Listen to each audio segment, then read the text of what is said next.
గత 6 years ఒక అబ్బాయికి నేను మనీ పెట్టాను. పేరెంట్స్ డబ్బు కోసమే యాక్సెప్ట్ చేస్తారు. మా పేరెంట్స్ బాధపడి వాళ్ళు మమ్మల్ని అవాయిడ్ చేయడం అనేది జరుగుతుంది.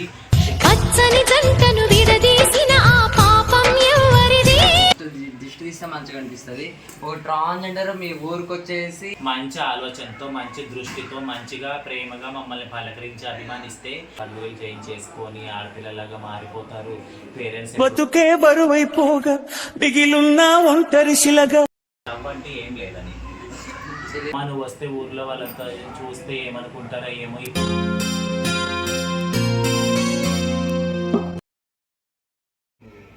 హలో హాయ్ ఫ్రెండ్స్, అందరికీ నమస్కారం.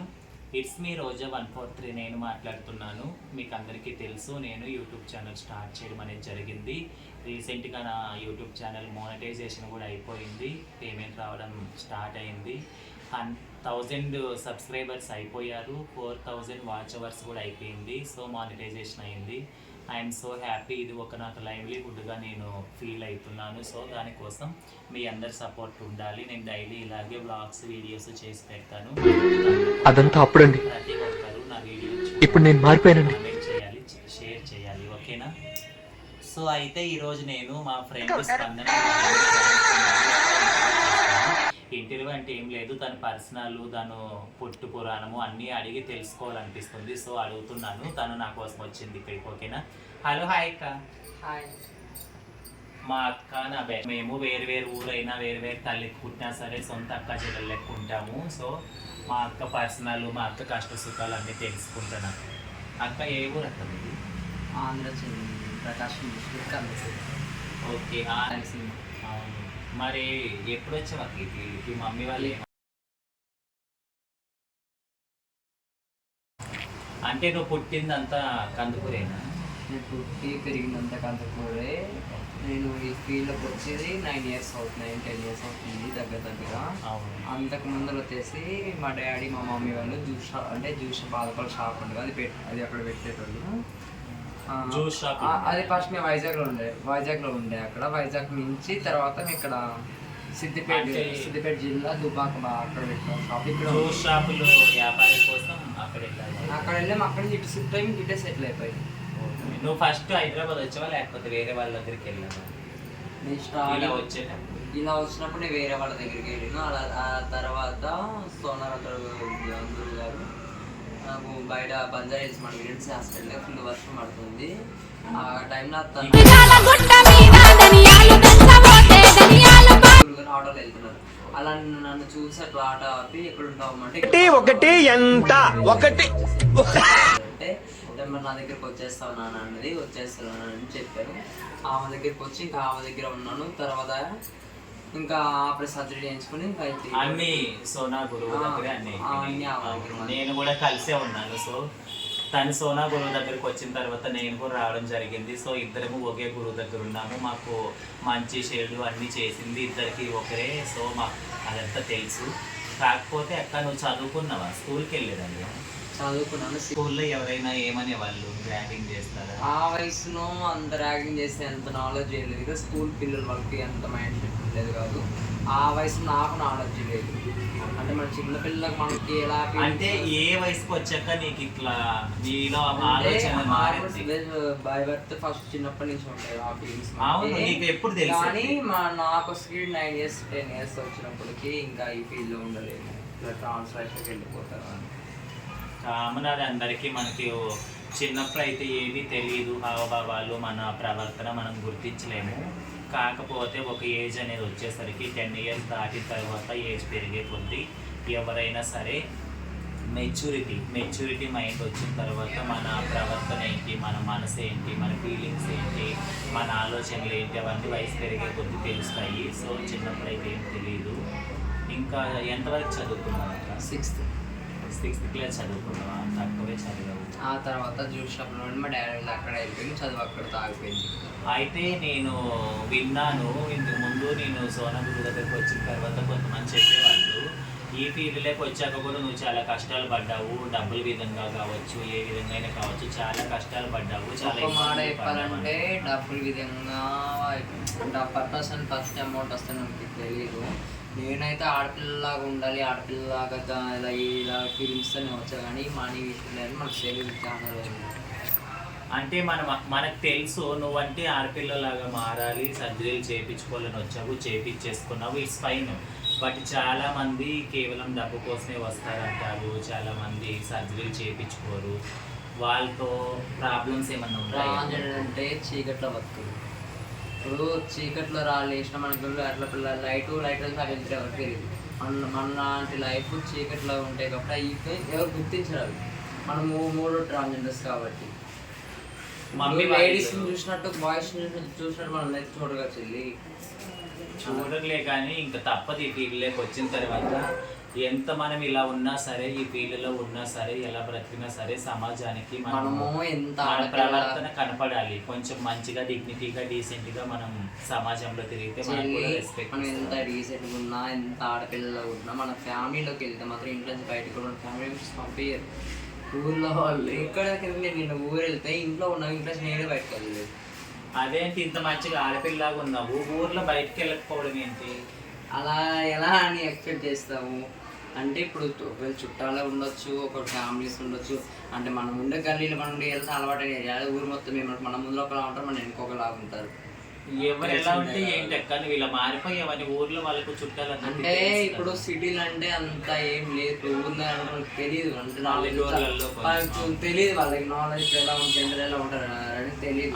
నువ్వు తను చెప్తుంది నిన్న ఊరు వెళ్తే ఫ్యామిలీ వాళ్ళు బయటకు వెళ్ళొద్దు, ఇంట్లోనే ఉన్నారు. అంటే బాగానే రిసీవ్ చేసుకుని బాగానే చూసుకుంటారు, కానీ బయటికి వెళ్తే కొత్త వాళ్ళు చూస్తే కొంచెం ఇబ్బంది అనిపిస్తుంది. అది కరెక్టే. మనకు ఇప్పుడు మనం ఇలా ఉన్నామనేసి మన పేరెంట్స్ యాక్సెప్ట్ చేశారు, మన రిలేటివ్స్ యాక్సెప్ట్ చేశారు, మన ఊర్లో కొంతమంది యాక్సెప్ట్ చేశారు అని అందరూ మనల్ని యాక్సెప్ట్ చేయాలని లేదు. అందరూ మన చేయాలి. ఎందుకంటే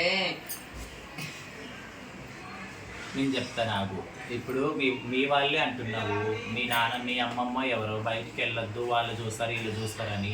ఆ భయం పోవాలంటే ఫస్ట్ సమాజము, చుట్టాలు కావచ్చు, ఊర్లో వాళ్ళు కావచ్చు, మంచి ఆలోచనతో, మంచి దృష్టితో, మంచిగా ప్రేమగా మమ్మల్ని పలకరించి అభిమానిస్తే ఏ తల్లిదండ్రులకు, ఏ పేరెంట్స్కి ఇబ్బంది ఉండదు. సో మా ముందు ఒకలాగా మాట్లాడి, మా పేరెంట్స్ ముందు ఇంకోలాగా ఎవరు మాట్లాడద్దు. మా పెద్దవాళ్ళ ముందు కావచ్చు, మా ఊర్లో వాళ్ళ ముందు కావచ్చు, పలానా అబ్బాయి ఇలా ట్రాన్స్ అయిపోయాడని మంచిగా మాట్లాడండి. నెగిటివ్గా అయితే మాట్లాడద్దు. నెగిటివ్గా మాట్లాడడం వల్ల మా పేరెంట్స్ బాధపడి వాళ్ళు మమ్మల్ని అవాయిడ్ చేయడం అనేది జరుగుతుంది. చిన్నాన్నలు కావచ్చు, బాబాయిలు కావచ్చు, వాళ్ళ కొడుకులు కావచ్చు, వాళ్ళ కూతుర్లు కావచ్చు, ఎవరైనా సరే మేము ఇలా మారామంటే అందరూ. ఎగ్జాంపుల్ మీ అందరితో ఒక విషయం చెప్పనా, ఒక ట్రాన్స్జెండరు అంటే దీవించడానికి పనికి వస్తుంది. ఒక ట్రాన్స్జెండరు మీ ఇంటికి వస్తే మంచిదంట. ఒక ట్రాన్స్జెండర్ మీ ఇంటికి దిష్టి తీస్తే మంచిగా అనిపిస్తుంది. ఒక ట్రాన్స్జెండర్ మీ ఊరికి వచ్చేసి మీ ఊర్లో పోగురు పడితే మంచిగా అనిపిస్తుంది. అలాగా మరి మేము ట్రాన్స్జెండర్ ఒక ఇంట్లో వచ్చి మీ ఫ్యామిలీతో మేము ఎందుకు కలిసి ఉండకూడదు? అవును, నువ్వు అన్న క్వశ్చన్ కరెక్ట్. ఇప్పుడు ఏమన్నా ఫంక్షన్ అయినా, వినాయక చవితి ప్రోగ్రామ్స్ అయినా, పెళ్ళి అయినా, బర్త్డే పార్టీ అయినా, ఎంగేజ్మెంట్ అయినా, ట్రాన్స్జెండర్స్ ఇప్పుడు బాగా, ఒకప్పుడు లేడీస్ డ్యాన్స్ ఆడేవాళ్ళు, ఇప్పుడు ఎక్కడ చూసినా ఏ ఫంక్షన్ చూసినా ట్రాన్స్జెండర్స్ మంచిగా ఈవెంట్లకు వెళ్తున్నారు, డ్యాన్స్లు ఆడుతున్నారు, డీజేల మీద కావచ్చు, చాలా బాగా డ్యాన్స్లు ఆడుతున్నారు. అమ్మాయిల్ని కూడా పెళ్లి చేస్తున్నారు కొంతమంది ట్రాన్స్జెండర్స్, చాలా బాగా డ్యాన్స్లు ఆడుతున్నారు, మంచి గుర్తింపు వస్తుంది. అలాగే మన సొసైటీలో ఇంకా కూడా కానీ చాలా మంది కానీ అడ్డదారులు తొక్కడం కానీ మానేయాలి. గవర్నమెంట్ కూడా మనకు సహాయం చేయాలి. అలాగే ప్రజల్లో కూడా ఇంకా మార్పు రావాలి. ప్రజల్లో మార్పు రావడం కంటే మనలో ముందు మార్పు రావాలి. మనం మారాలి, మనం మంచిగా బ్రతికి చూపించాలి సొసైటీకి. మనం ఎప్పుడైతే రెస్పెక్ట్గా ఈ సమాజంలో బ్రతుకుతామో, అందరితో మంచిగా మాట్లాడి ఏమంటారు మన ప్రవర్తన, బిహేవియర్ అన్నీ మంచిగా మార్చుకుంటామో, అప్పుడు సమాజం కూడా ఖచ్చితంగా మనకి సహాయం చేస్తుంది, మారుతారు. ఎక్కడ నాకు తెలిసి ఫేస్ చేశాను నేను, ఎక్కడ చిన్న చూపు అనేది మాకు ఎదురవ్వలేదు. అందరూ చాలా బాగా రెస్పెక్ట్ ఇస్తారు, మంచిగా రిసీవ్ చేసుకుంటున్నారు. సో ఇంకా ఎక్కడన్నా మారుమూల గ్రామాలలో, చిన్న చిన్న విలేజ్లలో ఇలాంటి వాళ్ళని చూసి తల్లిదండ్రుల మీద సూటిపోటు మాట్లాడడం, చుట్టాల దగ్గరికి వెళ్ళి చెవల్లో గుసగుసలు ఆడడం ఇవన్నీ చేయొద్దండి. ఊర్లలో తెలియని మెచ్యూరిటీ ముసలి వాళ్ళు అయితే మాట్లాడితే తప్పలేదు. బట్ ఇప్పుడున్న జనరేషన్లో ఇప్పుడు చదువుకుంటున్నారు, అందరికీ ఊరని లేదు, సిటీ అని లేదు, అందరికీ తెలివితేటలు ఉన్నాయి. సో అలాంటి వాళ్ళందరూ కూడా మంచిగా రెస్పెక్ట్ ఇవ్వాలి. మీ కళ్ళ ముందు మా వాళ్ళు ఎవరైనా తప్పుగా ప్రవర్తిస్తున్నా, మా వాళ్ళ బిహేవియర్ ఏదైనా నచ్చలేదన్నా మీరు డైరెక్ట్గా చెప్పచ్చు. ఎందుకంటే అమ్మ మీరు ఒక ట్రాన్స్, ఇలా కాదు, ఇలా బ్రతకండి, సొసైటీలో మీకు గౌరవం కావాలి, మీరు అలాంటి పని చేయొద్దు, ఇలాంటి పని చేయండి, ఇలా బ్రతకండి అని మాకు ఇంకా సలహాలు ఇస్తే కన్నా దానికి తగ్గట్టు మేము ప్రవర్తిస్తామని నేనైతే అనుకుంటున్నాను. నేనే కాదు, యాజ్ ఏ ట్రాన్స్జెండర్స్ అందరూ కూడా అలాగే ఫీల్ అవుతారు. మాలో ఏమన్నా తప్పులు ఉన్నా, ప్రవర్తనలో ఉన్నా, ఎవరికైనా ఎదురుపడ్డా కానీ మా వాళ్ళు ఇలా కాదు, ఇలా ప్రవర్తించండి అమ్మ అని మీరు సలహాలు ఇస్తే నేను ఇంకా హ్యాపీగా ఫీల్ అవుతాను. దీనికి నువ్వేమంటావు? ఇప్పుడు మన లైఫ్ స్టైల్ ప్రతి ఒక్కరూ తెలుసు, సమాజంలో కూడా చాలా గుర్తిస్తున్నారు, ఇంకా గుర్తించాలి. మాలాంటి ఇంకా అర్థం చేసుకోండి. మీ ఇంట్లో మాలాంటి పిల్లలు ఉన్నా సరే ఇప్పుడు మేము ఎంత బాధపడుతున్నామో ఇప్పుడు వచ్చే జనరేషన్లో ఎవరు బాధపడదు. ఎందుకంటే మీరు అది పేరెంట్స్ అర్థం చేసుకోవాలి. ఎందుకంటే మీ కడుపులు పుట్టి మీ రక్త సంబంధం పెంచుకొని మీ బిడ్డలు కాబట్టి మీలో ఇప్పుడు అబ్బాయి అయితే పర్లేదు, కొడుకులకి ఒక ట్రాన్స్జెండర్ ఇప్పుడు ఇంట్లో ఇద్దరు ఆడపిల్లలు అనుకోండి, ఒక ఆడపిల్లది ఇంకొక ఆడపిల్ల అనుకోండి, సరేనా? మమ్మల్ని అర్థం చేసుకుంటే సరేనా అక్క. నేను ఇంకోటి విన్నాను, కొంతమంది ట్రాన్స్జెండర్స్ ఇలా అయిపోయినా సరే పేరెంట్స్ డబ్బు కోసమే యాక్సెప్ట్ చేస్తారు. ఈ విషయం నీకు తెలుసు అనుకుంటా, డబ్బు కోసమే నీ ఫ్యామిలీలో నా ఫ్యామిలీ అనేది కాదు, ప్రతి ఒక్క ట్రాన్స్జెండర్ లైఫ్లో ఉండేది ఇది. ఎందుకంటే ఇప్పుడు నలుగురిలో పోతే వీళ్ళు ఏమని ఫీల్ అవుతారంటే, వీళ్ళు వస్తే ఇప్పుడు చుట్టుపక్కల ఏమనుకుంటారు, అది మన ఫ్యామిలీ మనీ కావాలి, మనీ ఇచ్చి అన్ని కావాలని, అదే మనల్ని నలుగురిలో తీసుకెళ్ళి నా కూతురు నలుగురు గర్వంగా చెప్పుకుంటే కూడా చాలా కూడా యాక్సెప్ట్ చేస్తారు. ఎందుకంటే మనీ ఒక్కటే ఇంపార్టెంట్, మనీ పట్టి గుర్తుపెట్టుకుంటే చాలు. ఇప్పుడు మనం డబ్బులు ఇచ్చినా వాళ్ళు బాగా తీసుకుంటారు, బంగారు ఇచ్చినా తీసుకుంటారు, ఏం సాయం చేసినా తీసుకుంటారు. మనల్ని చేయి పట్టుకొని కొడుకొని పోయి సమాజంలో నా బిడ్డ అని చెప్పుకోవడానికి ఎంతో తల్లిదండ్రులు అసలు ఇబ్బందిగా ఫీల్ అవుతారు. మీ పేరెంట్స్ మా పేరెంట్స్ చేస్తున్నట్టు ఇంక వేరే వాళ్ళు అంటే ఒక్కొక్క క్యాస్ట్లో ఒక్కొక్కలా ఉంటారు తెలుసా. క్యాస్ట్ ఫీలింగ్స్ కూడా ఉంటాయి మన దాంట్లో. మన ట్రాన్స్జెండర్స్ అంటే ఇప్పుడు నువ్వు నేను క్యాస్ట్ ఫీలింగ్ ఉంటుంది, అదే దునియాలో మన ఫ్యామిలీ కట్టిన అందరూ పుట్టేలా. బట్ ప్రతి ఒక్క పేరెంట్స్ కూడా యాక్సెప్ట్ చేయాలి. బిడ్డ ఎలా ఉన్నా సరే, రూపం మారినా సరే, మరో జన్మ ఎత్తినా సరే, కన్నబిడ్డ కాకుండా పోదు, రక్తబంధం లేకుండా పోదు. సో అందరూ కూడా పిల్లల్ని యాక్సెప్ట్ చేయాలి. ఇంకా ఎవరైతే ట్రాన్స్జెండర్స్ తల్లిదండ్రులకు దూరంగా బ్రతుకుతున్నారో, పేరెంట్స్ ప్రేమ లేకుండా, వాళ్ళందరినీ తల్లిదండ్రులు ఖచ్చితంగా దగ్గరికి తీసుకోవాలి. మీ పిల్లల్ని మీరే దగ్గర తీసుకుంటే ఇంక సమాజం ఏం దగ్గర తీసుకుంటారు చెప్పండి? ఎవరైతే ట్రాన్స్జెండర్స్ ఉన్నారో వాళ్ళందరినీ కూడా పేరెంట్స్ ఫస్ట్ దగ్గరికి తీసుకొని మంచిగా చూసుకుంటే అప్పుడు ఊర్లో వాళ్ళు కూడా మంచిగా చూసుకుంటారు, అలాగే సమాజం కూడా మంచిగా పలకరిస్తుంది. కన్న వాళ్ళే దూరం పెడితే ఇంక సమాజం ఎందుకు దగ్గర తీస్తుంది చెప్పు? అంతే కదా. తల్లిదండ్రులే ఫస్ట్ మనల్ని చేరదీయాలి, తర్వాత మన తల్లిదండ్రులు సపోర్ట్ ఉంటే ఏది ఉంటుంది. అవును, పేరెంట్స్ సపోర్ట్ ప్రతి ఒక్కరికి ఉండాలి. నేను విన్నాను చాలామంది ట్రాన్స్జెండర్స్, నేను ఇంటర్వ్యూ చేయలేదు, మామూలుగా కలిసినప్పుడు అంటారు కదా, నీకు మంచి అదృష్టం తల్లిదండ్రులు కలిశారు చూసుకుంటారు అంటారు. చాలామందికి పేరెంట్స్ యాక్సెప్ట్ లేదు, చదువులు చేసుకొని ఆడపిల్లలాగా మారిపోతారు. పేరెంట్స్ ఎప్పుడోసారి ఒప్పుకుంటారు, ఒప్పించచ్చు, డబ్బు ఇచ్చి ఒప్పించుకోవచ్చు, డబ్బు ప్రేమ చూపించి ఒప్పించుకోవచ్చు అని ఎన్నో ఆశలు ఉంటాయి ట్రాన్స్జెండర్స్. డబ్బు ఇస్తే పేరెంట్స్ దగ్గర తీస్తారు, డబ్బు ఇవ్వకపోతే తీరు. నేను చూసా అది కూడా. కొంతమంది అమ్మ డబ్బులు పంపివా, ఆ కష్టం ఉంది ఈ కష్టం ఉంది, మీ నాన్నకి ఆపరేషన్ చేపియాలా, మీ అక్కకి పెళ్లి చేపియాలా, మీ అన్న పిల్లలకు పుట్టారు, డబ్బులు ఇవ్వు, డబ్బులు పంపి అంటారు. మరి మా అమ్మ నేను వచ్చాను ఊరికంటే, అమ్మ నువ్వు వస్తే ఊర్లో వాళ్ళంతా చూస్తే ఏమనుకుంటారో ఏమో, ఇప్పుడు వద్దులే తర్వాత ఎప్పుడన్నా వద్దు అని చెప్పే తల్లిదండ్రులు కూడా ఉన్నారు. అలా ఉన్నారు, ఇంకా వేరే విధంగా కూడా ఉన్నారు. సో కాబట్టి తల్లిదండ్రులు ప్రతి ఒక్క ట్రాన్స్జెండర్ని ఎవరి పేరెంట్స్ ఉన్నారో ఫస్ట్ మీ పిల్లలు మీరు మంచిగా దగ్గరికి తీసుకుంటే సమాజం ఆటోమేటిక్గా.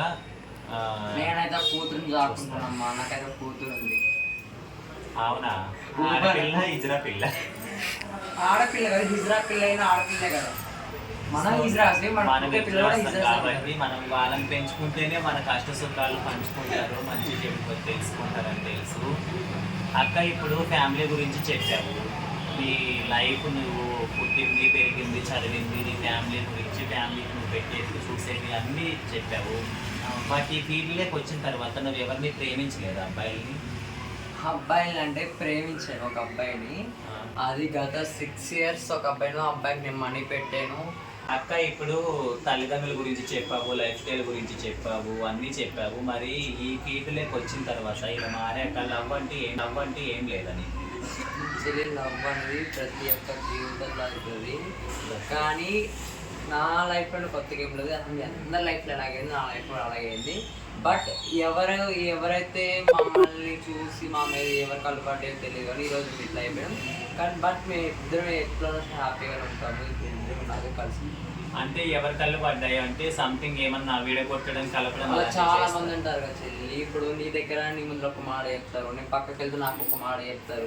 అది కామన్, మానవ నైజం. అది ఇప్పుడు ఇద్దరు జెండర్ కలపాలనేది చేసేది 100లో 1% అయితే వీడియో కొట్టాలి 99 మంది ఉంటారు. ఇదైతే కరెక్ట్. ఎవరినైనా కావచ్చు, అమ్మాయిని కావచ్చు, అబ్బాయిని కావచ్చు, కలిపే వాళ్ళు తక్కువ ఉంటే విడగొట్టే వాళ్ళే ఎక్కువ చాలా మంది ఉంటారు. అవును, అది అందరి విషయంలో అమ్మాయికైనా జరుగుతుంది, అబ్బాయికైనా జరుగుతుంది. అదే ఒక అమ్మాయి విషయంలో అయితే పోలీస్ స్టేషన్లు ఉన్నాయి, చట్టాలు ఉన్నాయి, లేడీస్ చాలా మంది ఉన్నాయి.